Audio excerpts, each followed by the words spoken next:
Good morning and welcome to another edition of Breaking Politics. In a moment we'll be speaking with the National Party MP for Mallee in Victoria's northwest, Andrew Broad, and also to ALP member for Greenway in the west of Sydney, Michelle Rowland. But first, to bring us right up to date with what's happening in politics is Fairfax Breaking News journalist Matthew Knott, who joins us from our offices here in the Press Gallery in Canberra. Matthew, Manus Island, there was rioting there on Sunday night and on Monday night. Last night?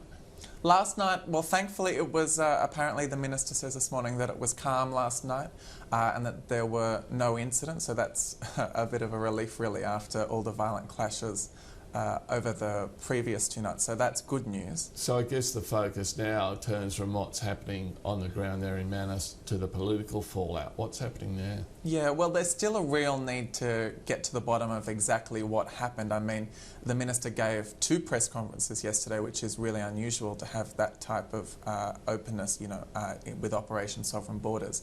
But we still need to know particularly how this Iranian asylum seeker came to die on Monday night.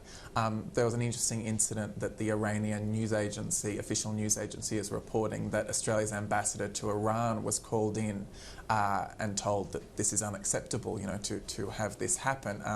And Labor's Opposition Foreign Affairs spokesman Tanya Plibersek said today that that's a bit rich coming from Iran, given the way they treat some of their citizens, political dissidents particularly, and presumably some of these asylum seekers may have been fleeing from. So you don't expect the government to cop too much flack from Labor over anything the Iranian government says, but on the other hand, how sustainable is Manus Island? What are people saying about that, given that I understand that the rioting began when the detainees were told that they may be there for many years? Well, that's the big issue. Gillian Triggs, the Human Rights Commission President, has been out this morning and she's been saying that is the big factor. Obviously, it's government policy, it's bipartisan policy to have offshore processing at Nauru and Manus Island. But the question is, when are these people going to be processed? Where will they be resettled? Will they be resettled in PNG? The government says they will be, but nothing is happening on that front. So what Gillian Triggs was saying was that this is the violence that we're seeing as a result of that tipping point for that level of uncertainty that these people don't know what's going to happen with them and whether they're going to be allowed to go home, whether they're going to go to PNG, whether they're going to come to Australia. And she wants an independent inquiry by someone like a former judge or a former public servant, rather than the inquiries that are going to be underway by the Australian government and the PNG government. And what do we know about those inquiries? When will we find out their findings? We don't know a lot about them. Hopefully the findings will be made public. Labor is calling for the full findings to be made public, and given the amount of public interest in this issue, you would think they would have to be pretty forthcoming, the Australian government, about exactly what happened that night. Now, back here in Australia, there's an ongoing debate about the future of manufacturing in this country following the closure of a number of factories, the latest being Alcoa's aluminium smelter.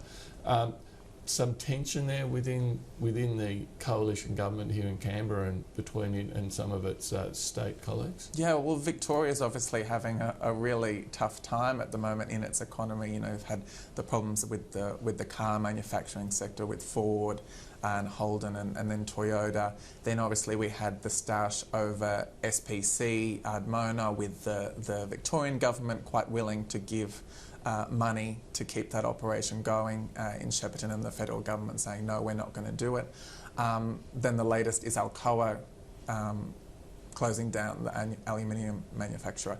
So that's another 800 jobs. And so the story that we have in the papers today is about Tony Abbott, the Prime Minister, is going to go down to have a meeting there, but essentially the Victorian government said, well, we're not too interested in you coming down unless you have something concrete to announce. We don't want more words about how you're going to help us. We want concrete actions. What are you going to fund? What jobs are we going to create? But the meeting is going ahead, so it'll be interesting to see whether there are practical outcomes coming out of that, because the Victorian government is really keen for some good news in the midst of all these jobs being lost. Now, I understand the Education Minister, Christopher Pyne's been out this morning announcing some changes to the education, not of school children, but of the teachers who teach them. But indeed, readers of Fairfax Papers would know all about his announcement because you wrote a story about it in this morning's paper. What's happening there? Yes, we wrote about this today and he's announcing it right now. So this is another review. We're obviously seeing a lot of reviews from the new government. So this is into how teachers get taught, essentially, because Christopher Pyne's position is that the single most important thing in terms of education is not funding for schools, it's not the curriculum, it's not school autonomy, it's actually how good the teachers are, how well they're across their particular area, be it English or maths or science, and the way they instruct students. So he told us yesterday that he's concerned that the way new teachers are taught in university is too ideological, too faddish were the words he used, that it's not practical enough. So it's kind of another example of the back to basics approach in terms of things like maths and English. Some of the people he's appointed onto the panel have a real interest in kind of what's called direct instruction, kind of focused around the teacher teaching the basics and the students replicating that. So, but again...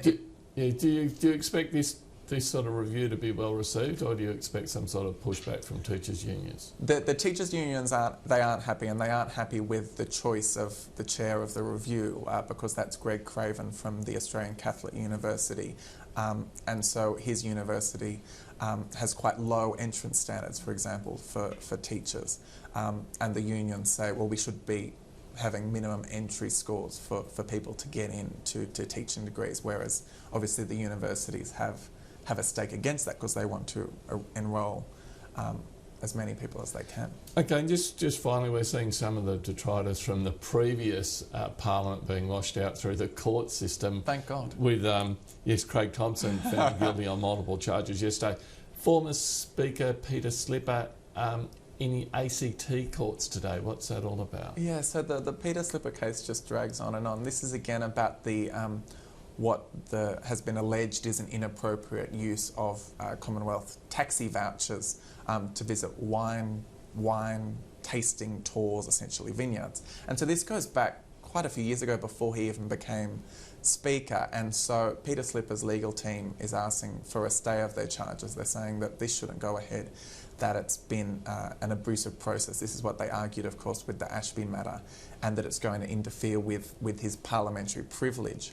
So it's quite technical matters that they're trying to get off the case. And Peter Slipper has always maintained that other MPs have been allowed to pay back their wrongly claimed expenses, but that he's being treated differently. The case, of course, is that there was deliberate deception here. So it'll be interesting to see what the judge decides in this case. Okay, well, Matthew Knott, thank you so much for bringing us up to date. Thanks, Chris. We're joined now by Andrew Broad, the National Party member for the Mallee in Victoria. Andrew, good morning. Morning, Chris. I'm told that a fellow National Party member, the Agriculture Minister Barnaby Joyce, is visiting the electorate today. What's on the agenda? Look, it is very fortunate. This is Barnaby Joyce's first visit to regional Victoria, and it's important that he comes into the horticultural region. We've got some big issues here. There's a real glut in wine grape prices.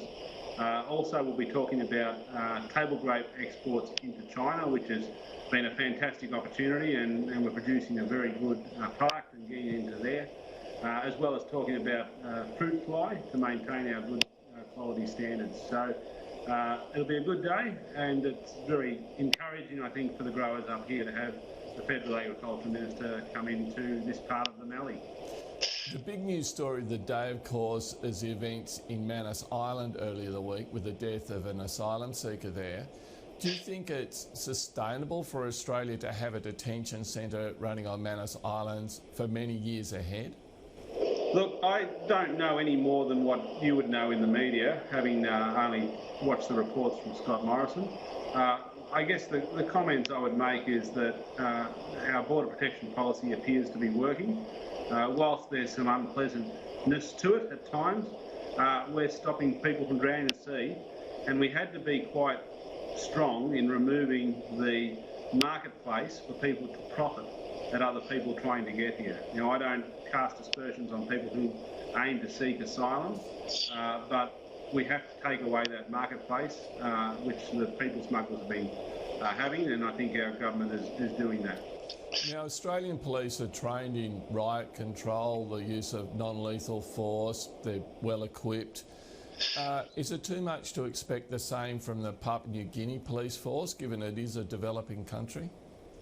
Well, look, having not had a full briefing of what's going on there, I think it's really probably pointless for me to try and comment and try and add some extra commentary around that. The Minister responsible, Scott Morrison, is doing a good job in very difficult, circumstances. You're dealing with, difficult issues, trying to be compassionate, but also trying to have a very strong border protection policy. He's doing a good job. And I think the details around those situations really should be directed to Scott rather than a backbencher who hasn't had that briefing. Can I ask you about what the feeling in your electorate is? Because it is a long way from a capital city, but people may not be aware that Mildura is a very multinational town there on the river with many, many nationalities and I guess some former refugees. What's the feeling there within the electorate? Look, we've got a great electorate and it is very multicultural. I think in Robinvale, for example, we've got 400 kids in the high school with 54 different first languages spoken. So we do have an understanding of this. There's a very mixed view. I would say those who have come through the appropriate channels and made their life here, are probably more stringent on people coming through the appropriate channels. And we need their employment, we need their skills in regional Australia. And people are compassionate, but there needs to be an understanding of the way to go about doing something. I think there's probably an argument for both sides of the fence. People here would like to see an increase in the refugee intake, provided they come through the right channels, and to provided we've got the services around to integrate and use people in the workforce and get involved in Australian society. And I think ultimately getting people involved with work, with employment, with sport, with community, breaks down lots of barriers, and this electorate I represent is testimony to that. Okay, if we can turn to the subject of manufacturing and manufacturing jobs, there's been more job losses announced this week in Victoria at Alcoa near Geelong. Does the government need to consider a more interventionist approach to manufacturing in Australia, given the kind of perfect storm of events that are affecting it at the moment? Well, Chris, if I can say this from the onset, we hear lots of economic argument that, well, manufacturing is the old economy and we now need to look for the new economy. I don't subscribe to that because what is the new economy? Is it services? Well, services you can do online, offshore. I mean, we're doing an interview and I'm 1,000 k's from where you are. So, what is it? So we've got to do what we can do well, but clearly we've put the cost of doing business in Australia beyond the reach of a viable return. That's been a combination of our power prices, it's been a combination of the red tape, it has been a combination of the currency exchange having a high Australian dollar and not linking wages to the peaks and flows of the demands on that business. So I still think we've got a future for manufacturing, but we have to get the framework right, and I think what we're seeing is the result of things coming home to roost for not having made the right and aggressive changes for the last 6 years under the previous government. So what do you think then of the kind of sink or swim attitude that the Treasurer Joe Hockey at least has been reported as taking? Look, I don't think he is taking a sink or swim attitude. I think what he's saying is we have to get the framework right.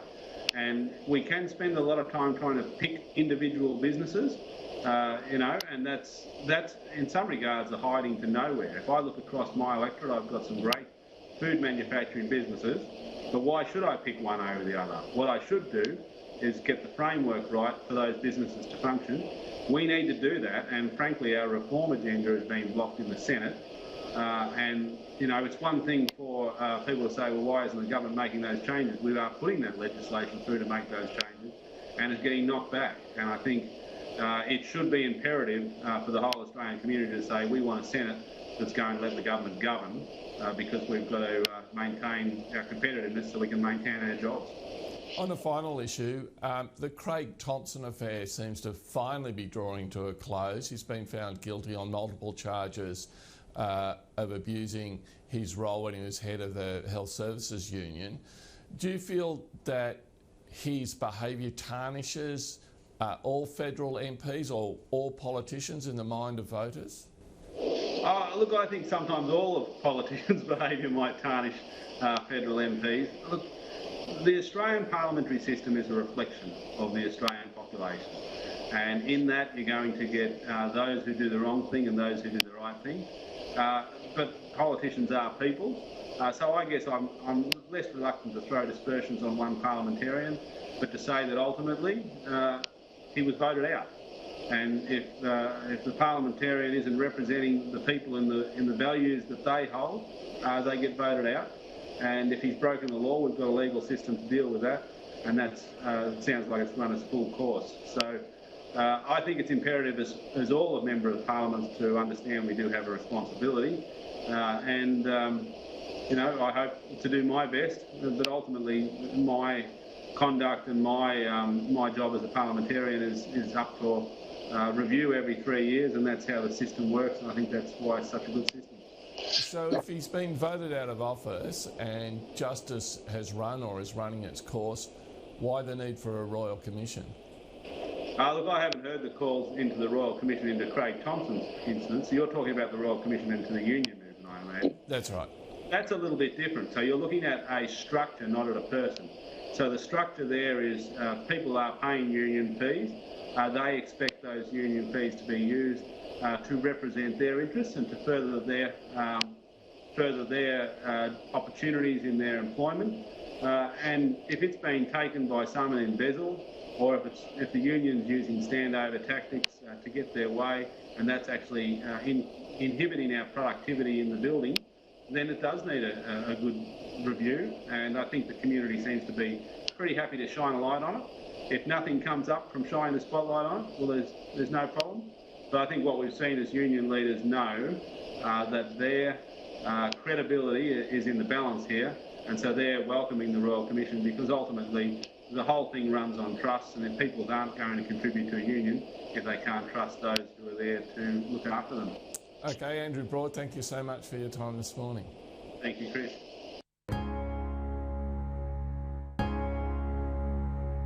We're joined now by Michelle Rowland, the Labor member for Greenway in Sydney's West and also Shadow Minister for Citizenship and Multicultural Affairs. Michelle, good morning. Good morning. Now, I hear you're a little concerned that the Liberal Party has started the Multicultural Liberal Business Club as a fundraising vehicle. Well, what's wrong with that?